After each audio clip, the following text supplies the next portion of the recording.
চিংড়ি ভাজা আজকে আবার কি হচ্ছে? আজকে মাছের ঝোল হয়ে গেছে। আচ্ছা, ওদিকে উচ্ছে ভাজা বসাবো। এই উচ্ছে ভাজা। হ্যাঁ, আর হচ্ছে চিংড়ি মাছ না, চিংড়ি মাছ না, এঁচোড় চিংড়ি মাছ। এঁচোড় চিংড়ি। ও এই যে এখানে এঁচোড় সেদ্ধ করে রেখেছে, আর মাছের ঝোলটা কই? এটা এঁচোড়ের জন্য আলুটা, তাই তো? হ্যাঁ হ্যাঁ। এই হচ্ছে মাছের ঝোল। বাই দ্য ওয়ে একটা কথা বলি, এই কড়াইটা নিয়ে আগের দিন বিরিয়ানির ভিডিওটায় প্রচুর প্রচুর কমেন্ট এসছে যে কড়াই দেখে নাকি অনেকের বমি পেয়ে গেছে।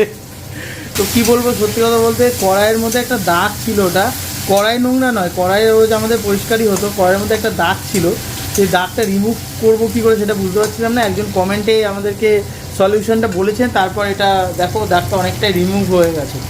দেখো দেখ, আশা করি আর কারোর কোনো অসুবিধা নেই কড়াইটা নিয়ে।